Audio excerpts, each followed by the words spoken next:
तो आज हम ऐसे करते हैं, हॉप ऑन हॉप ऑफ बस पे जाते हैं, जो कि उसका आप 4 घंटे का टिकट भी ले सकते हो तो 24 घंटे का। तो 3:30 बजे वो स्टार्ट होता है। अभी मैं खाना शाना खा के उस तरफ निकलते हैं और आपको बताते हैं कि हॉप ऑन हॉप ऑफ बस क्या है, कि आप पूरा जो है ना होचिमान या साइगॉन आराम से घूम सकते हो। अच्छा गाइस, तो टिकट मिल गई है मुझे। वैसे तो यहाँ पर डिफरेंट किस्म के टिकट हैं। एक है 24 घंटे की, एक है 48 घंटे की, एक है 4 घंटे की और एक है 1 राउंड की। तो मुझे उसने कहा है कि ये आखिरी बस है आज की, तो हम आपको 1 ही राउंड की टिकट देंगे या 24 घंटे की टिकट देंगे। तो कल मैंने वैसे ही मेकोंग डेल्टा जाना है, तो मैं कल तो वहाँ जाऊँगा और परसों मेरी फ़्लाइट है। तो मैंने कहा चलो मुझे 1 राउंड की दे दो, चलो इस बस पे तो हम चढ़ जाएं, देख लें। ये जो बस है जी, ये बस है। तो जी जो इन्होंने मुझे टिकट दिया वो $1,25,000 का है।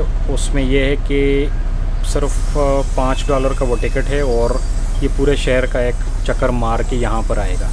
तो लेट्स सी क्या होता है। और मैंने वॉर रेमिनेंट म्यूज़ियम जाना है इसके बाद। तो अगर ये जल्दी ट्रिप लगा के आ गए 5:30 से पहले यानी 5 बजे तक अगर ये आ गए, तो मैं उतर के वॉर रेमिनेंट म्यूज़ियम देख लूँगा। वो बहुत इंपॉर्टेंट है, जंगी साजो सामान है। और पिछली वीडियो जो मैंने कूची टनल्स पे बनाई थी उसमें मैंने ये पार्ट डालना है, तो थोड़ा सा मैं आपको वो भी दिखाऊंगा। अगर उसकी पूरी वीडियो आपने देखनी है तो वो पिछली वीडियो कूची टनल्स वाली आपने लाजमी देखनी है। तो चलें अभी चलते हैं, अभी ड्राइव शुरू होने वाली है। हम इस टाइम पे साइगॉन ओपेरा के सामने हैं, यहाँ पर इनकी ऑफिस है और यहाँ से ही ये स्टार्ट होते हैं। अभी इन्होंने मुझे ये हैंड्स फ्री दिए हैं कि भैया आप लगाओ और ब्रिटिश में या कोई भी ज़बान जो है आप सुन सकते हो। उसमें कम से कम 12 लैंग्वेजेस में इन्होंने पूरी डबिंग की हुई है और आप बस ये प्लग इन करते हो और आप सुनते हो कि ये क्या कह रहे हैं। तो उसमें ये लोग बताते हैं, इंग्लिश में बता सकते हैं और बाकी डिफरेंट लैंग्वेजेस हैं, यानी 12 लैंग्वेजेस हैं जिसमें जर्मन, फ्रेंच, अरबिक ये सारी इंक्लूड हैं। बहरहाल उर्दू नहीं है तो हो इंग्लिश पे हमें गुजारा करना पड़ता है।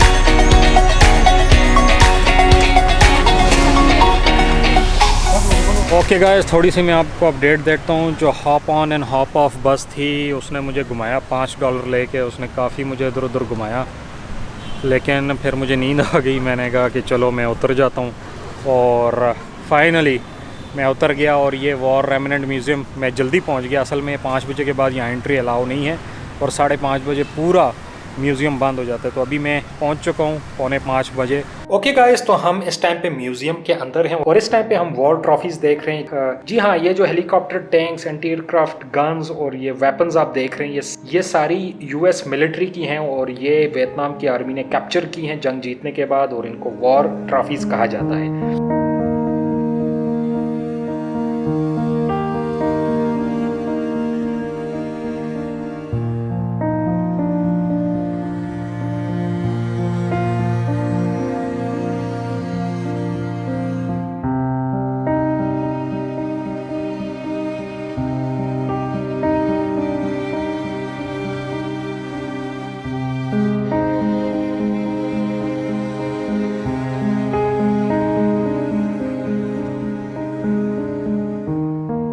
अगर आप दूसरी साइड पर देखें तो यहाँ पर इनके जेट भी खड़े हैं और छोटे जहाज़ भी खड़े हैं और पीछे ही हेलीकॉप्टर्स वगैरह भी खड़े हैं, और ये सारा इन्होंने इसी म्यूज़ियम के बाहर लगाया हुआ है।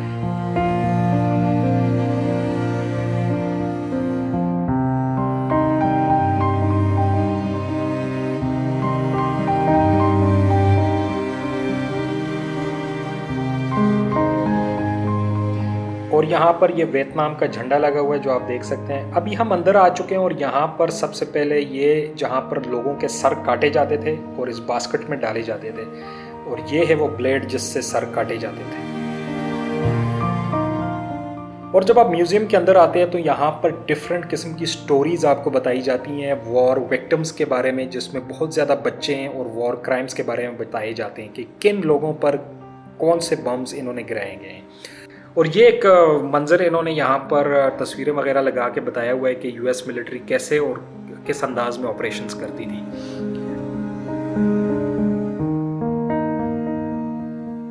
और साथ ही साथ यहाँ पर सारे वेपन्स डिस्प्ले हैं जो वेपन्स इस वॉर में यूज़ हुए हैं, चाहे वो वियतनाम के सिपाहियों ने यूज़ किए हो या यूएस के सिपाहियों ने यूज़ किए हो, तो वो सारे वेपन्स यहाँ पर डिस्प्ले हैं।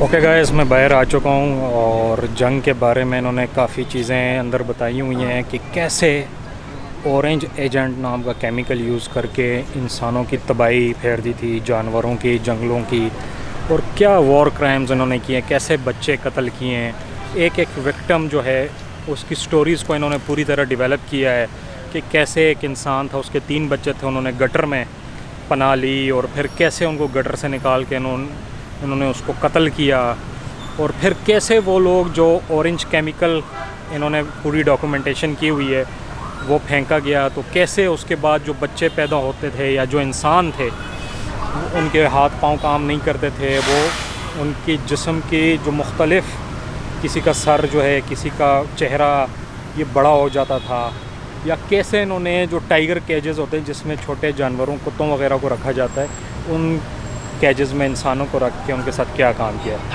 अभी मैं बाहर आ चुका हूँ और बहुत कुछ है इस म्यूज़ियम के अंदर देखने के लिए।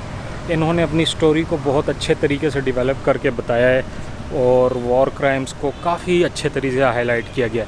आप ये सोचें कि 1950s में, 1955 में ये जंग शुरू हुई और 1975 में ये ख़त्म हुई, तो तब मीडिया इतना ज़्यादा नहीं था, लेकिन अभी इन्होंने ये चीज़ें डेवलप की और यहाँ पर 90% लोग जो थे वो फॉरेनर्स थे, यूरोप से लोग आए हुए थे, और ये वो सारे लोग हैं कि इन चीज़ों को देख के, इन अपने मुल्कों की कंट्रीब्यूशंस को इस जंग में देख के, ये अभी तो खैर बहुत ज़्यादा कंट्रीज़ में इसमें कंट्रीब्यूट नहीं किया था। इसमें थाईलैंड की फ़ौज थी, साउथ कोरिया की थी, अमेरिका की ऑफ कोर्स सबसे बड़ी फ़ौज उसकी थी, उसके बाद ऑस्ट्रेलिया और न्यूजीलैंड, इस तरह के इन सब की मिलिट्री आके यहाँ पर इन्होंने ये सारा गेम किए थी। 30 लाख लोग कत्ल होने के बाद, वियतनामीज़ लोग कत्ल होने के बाद आखिर उनको आज़ादी मिल गई, और ख़ैर उस आज़ादी के बाद भी उन्होंने चाइना के साथ काफ़ी जंगें की। और आपको ये बात मैं बताता चलूँ कि जो वियतनाम था वो 1000 साल तक चाइनीज़ एम्पायर का हिस्सा रहा, फिर इसने अपनी अलग बादशाहत कायम की, और उसके बाद इसने 1945 में अलग डेमोक्रेटिक गवर्नमेंट बना दी। 1945 में अपना कॉन्स्टिट्यूशन बनाया और सारी चीज़ें चेंज की। यहाँ पे फ्रेंच ने भी रूल किया 1800 के करीब, ये फ्रेंच कॉलोनी भी रही। उसके बाद ये चाइनीज़ कॉलोनी 1000 साल तक रही। खैर ये आखिर इन्होंने 1945 में अपना एक आज़ाद मुल्क बनाया, और 1955 में इन पर एक और जंग मुसल्लत हो गई जो कि बहुत डेडली जंग थी, और जिसमें इनका मुकाबला दुनिया की ताकतवर तरीन मिलिट्री के साथ यानी यूएस के साथ था।